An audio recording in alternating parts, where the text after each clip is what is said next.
So Paul exhorts us in Philippians 4:4, rejoice in the Lord always.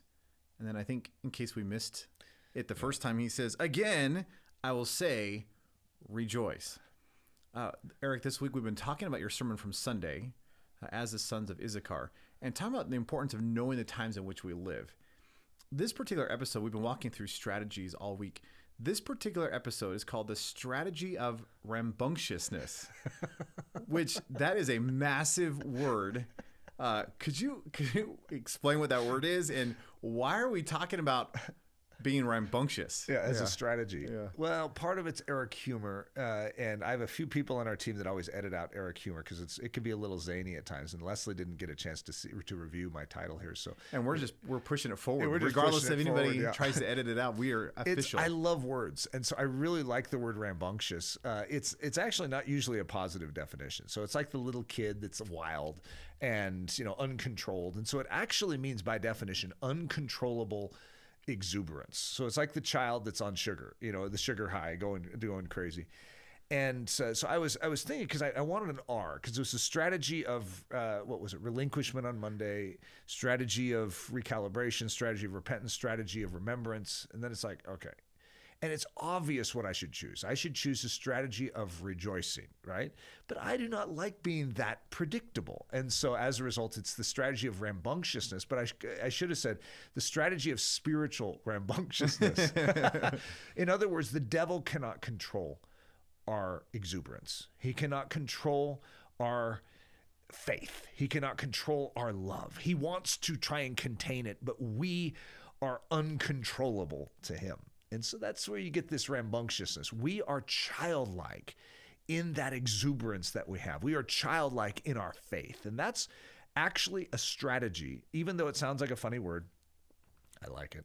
And I think it's pretty cool.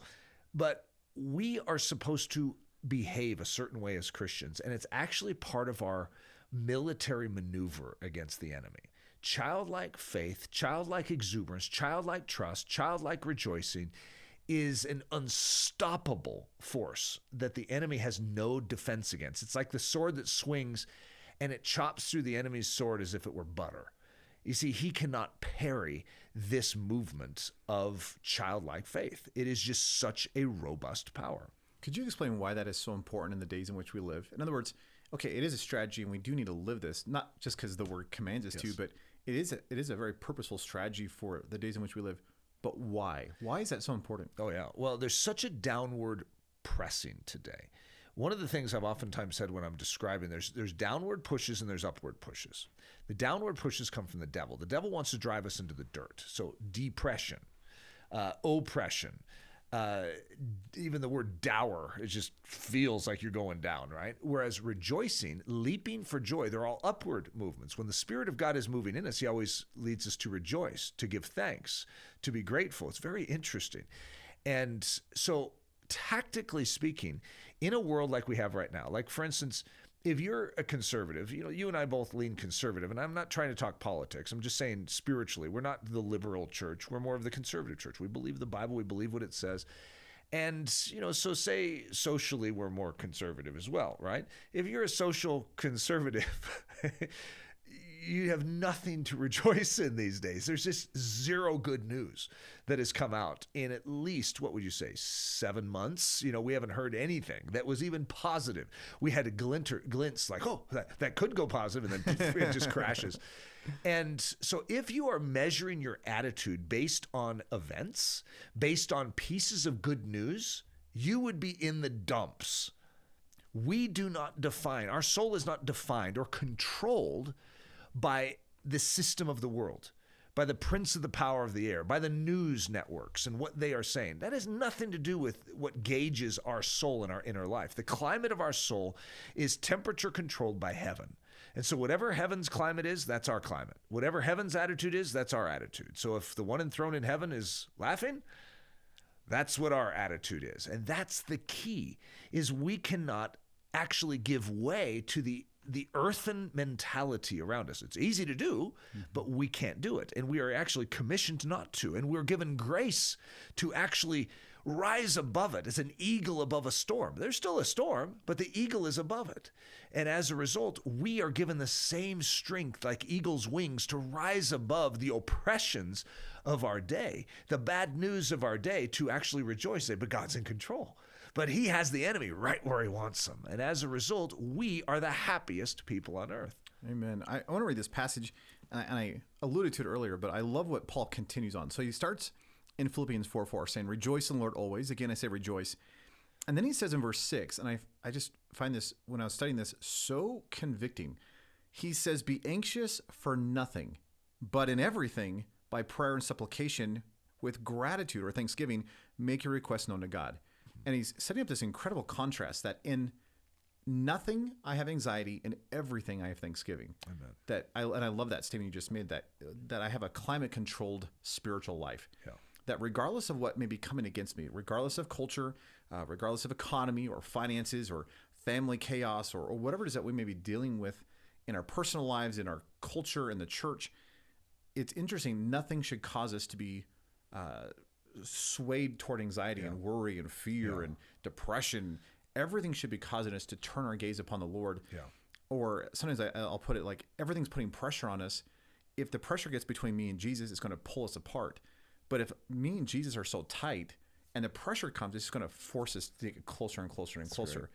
And so it's just an interesting thought of what would it look like if we had this overwhelming, uncontrollable love and joy and peace and patience and kindness and goodness and faithfulness and gentleness and self-control in the world in which we live. That is so desperately needed in this hour. Could you give that illustration? We were talking about a great picture of this is Corrie ten Boom. Yeah. And what do you think about Corrie ten Boom? I don't want to talk about it because I'll get myself in trouble. I so love Corrie ten Boom. I just every time I see a picture of her, I just want to hug her. I have a deep love and affection. I cannot wait till heaven so that Corrie and I can just hang out. I'm beyond excited. She is a snuggle buddy-ette. Snuggle buddy-ette. Because I have snuggle buddies, which are the dead guys. And then I have the one lady, which is Corrie ten Boom, which is off topic and incredibly awkward to talk to. But Corrie ten Boom is such a great picture of just this whole episode. She was... I mean, that spiritual rambunctiousness, that the enemy, the circumstances around her, she was so resilient against them. What's so funny, I think one of the reasons we like her is she's just so honest too. If she had a bad attitude, she'll just let you know she had a bad attitude. But she was not governed by the enemy, not governed by the circumstances around her. She went through extremely difficult things.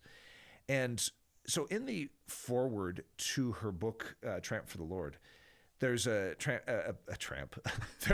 poor guy. There's a pastor named Jamie Buckingham that wrote the foreword, and it's always stood out to me. It's one of my favorite parts of the book because it's him referencing the reason why Corrie ten Boom's ministry has changed the world. Why has this simple, lady from Holland, the elder lady, it's like, why would she impact the world so much? Why has she impacted us so much? And he gives the reasons. And before he gives the clear reason why, he gives a couple stories. And he says, she was in town visiting, speaking, and he was hosting her. And so Corrie's assistant, I think called ahead or something like that and said, Tanta Corrie is so exhausted just after this international trip. She is really tired. Could you have a bed ready so that she can just come straight in and go to sleep?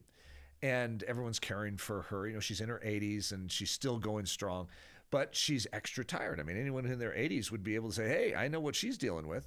In my 50s, I know what she's dealing with. And so she comes in and they're like trying to take care of her. They get her in the room and make sure, close the door real, silently. They come into the kitchen and they're getting out some food. It's like, hey, let's get some food. You guys haven't eaten for a while. And then about 10 minutes later, Corrie walks into the kitchen and they're like, oh no, is everything okay? She goes, oh yes. But I thought you were going to take a nap. Yeah, I did. But that was like 10 minutes. Well, 10 minutes when it's sleep given by God is so sweet. And it's like an 80-year-old woman not ever thinking about herself, but just like, oh, I have enough. God is so good. He gave me 10 minutes of wonderful sleep. And then the next time he encounters her, and I don't remember how the situation worked, but her assistant calls him, hey, come quickly. Corrie's having a heart attack. And so she's, I think, late 80s. In other words, it's a very delicate time. She's traveling the world. She's just going all out. She stays, gets up early, stays up late, sharing Jesus, praying for people. And now she's having a heart attack. Oh, no. And so Jamie shows up at her side, and she speaks to everyone around. It's like, I just want you guys all to know I was talking with God, and he has made it clear that I still have an assignment. He still has work for me to do. So I'm not going to die from this, okay? You just don't stress about it. I'm not going to die from this. So could you call someone to come pray for me? So I think the intimation was someone that believes in healing, so we can just get on with this. And so they invite in a pastor. The man lays hands on her and prays. And the next day, she is speaking to 1,000 people and doesn't even mention that she just had a heart attack the day before.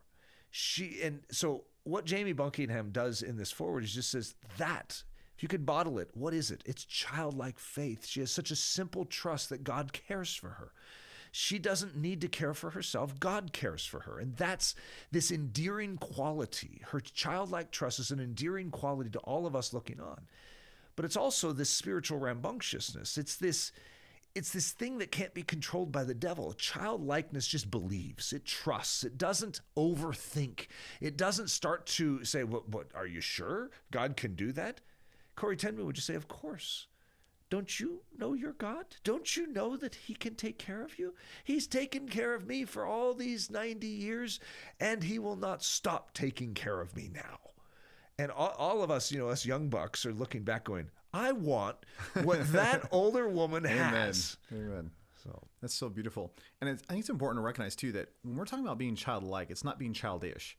It's not being behavior, like in our behavior, acting like a child. Mm-hmm. So it's not being a demotion of behavior, but it is a highlighting of trust and of joy and delight. And in this, it's a faith that holds tight to a good father and just says, I know who my dad is, and I'm willing to trust him. Do you have a practical, just maybe in closing, a practical step of like, how can someone who's listening begin to take a step forward in this rambunctiousness that we are called to live in the days in which we live? Because it is, we live in hard times. Things are getting murky. Things seem to be getting dark. Things are melting down around us. And it would be really easy to fall into despair and worry and just, fall into fetal position and start crying.